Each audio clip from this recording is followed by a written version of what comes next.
प्रश्न है, किसी अवतल दर्पण की वक्रता त्रिज्या 20 सेंटीमीटर है। एक वस्तु को दर्पण के सामने कहाँ रखा जाए कि उसका 2 गुना आकार का वास्तविक प्रतिबिंब बने। प्रतिबिंब की स्थिति भी ज्ञात कीजिए। अब दोस्तों यहाँ पे हमें क्या करना है, दर्पण से हमें वस्तु की दूरी और प्रतिबिंब की दूरी दोनों ज्ञात करनी है। आइए दोस्तों देखते हैं हम कैसे ज्ञात करेंगे इसको। अब देखिए दोस्तों, ये हमारा एक अवतल दर्पण है। अवतल दर्पण का ये मुख्य अक्ष है, ये इसका ध्रुव है। अब दोस्तों ये हमने वस्तु ए बी रख दी।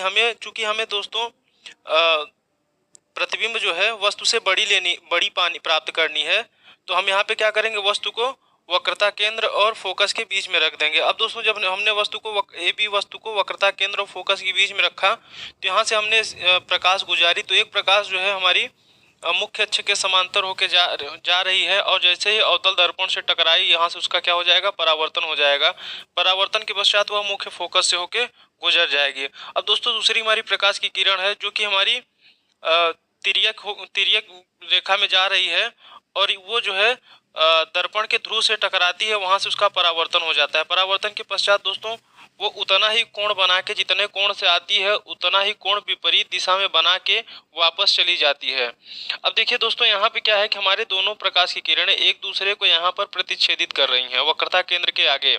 तो दोस्तों यहीं पे हमारा क्या बनेगा, प्रतिबिंब बनेगा। अब देखिए दोस्तों, हमारा प्रतिबिंब कैसा है, वस्तु से बड़ा है, लेकिन हमारा प्रतिबिंब कैसा है, उल्टा है। तो प्रतिबिंब हमारा कैसा बन रहा है दोस्तों, उल्टा बन रहा है। लेकिन दोस्तों हमारी जो प्रकाश की किरण है वास्तव में एक दूसरे को प्रतिच्छेदित कर रहे हैं, इसलिए प्रतिबिंब कैसा बनेगा, वास्तविक बनेगा। अब दोस्तों हमसे क्या पूछा गया है, प्रतिबिंब की स्थिति ज्ञात कीजिए। दोस्तों हमें दिया क्या है, हमें दिया है वक्रता त्रिज्या आर कितना दिया है दोस्तों, 20 सेंटीमीटर।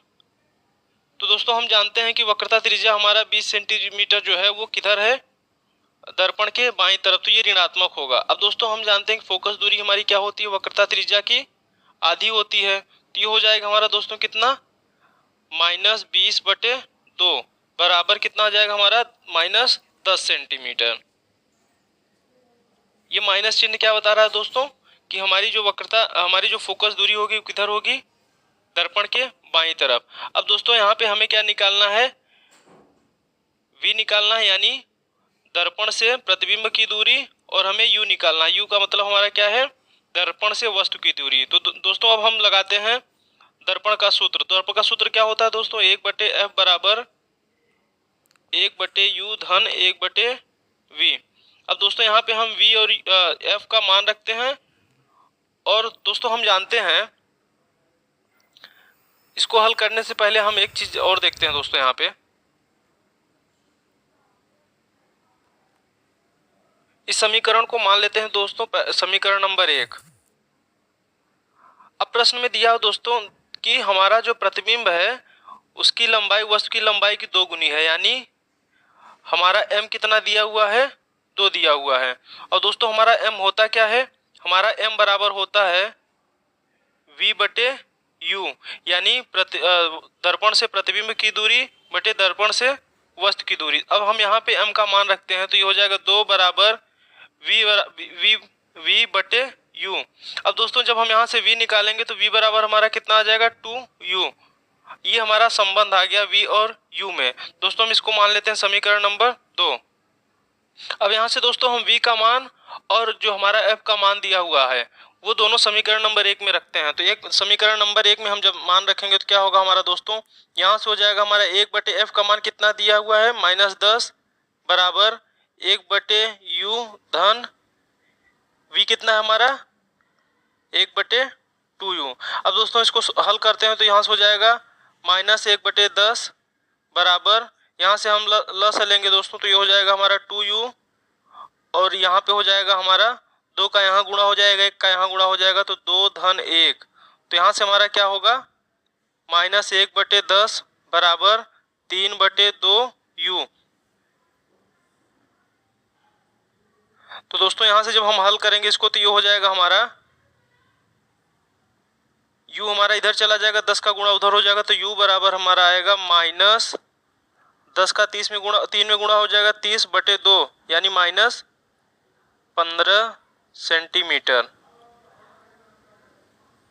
ये हमारा क्या आया दोस्तों, ये हमारा आया दर्पण से वस्तु की दूरी। अब ये माइनस साइन क्या दिखा रहा है, माइनस चिन्ह दिखा रहा है कि जो हमारा वस्तु रखी जाएगी वो दर्पण के बाईं तरफ रखी जाएगी। तो इसको हम मान लेते हैं समीकरण नंबर 3। अब दोस्तों हम समीकरण नंबर 2 में मान रख देते हैं u का। तो समीकरण हमारा 2 कहाँ है, यहाँ है। ये क्या है, v बराबर 2u। तो हम इसमें जब हम u का मान रखेंगे तो v बराबर हमारा हो जाएगा 2 गुणते -15। तो यहाँ से v बराबर हमारा कितना आ जाएगा, 15 दूना 30। तो v बराबर हमारा आ जाएगा -30 सेंटीमीटर। तो दोस्तों अगर हम इसको समीकरण नंबर 4 मान लें तो समीकरण 3 और समीकरण 4 से हमें क्या मिल रहा है, समीकरण 3 से हमें मिल रहा है वस्तु की दूरी दर्पण से बाईं तरफ, और दूसरा हमें मिल रहा है कि प्रतिबिंब की दूरी दर्पण से बाईं तरफ। यानी जो हमारी प्रतिबिंब होगी वो किधर होगी, वस्तु की ओर होगी। प्रतिबिंब हमारी किधर बनेगी, प्रतिबिंब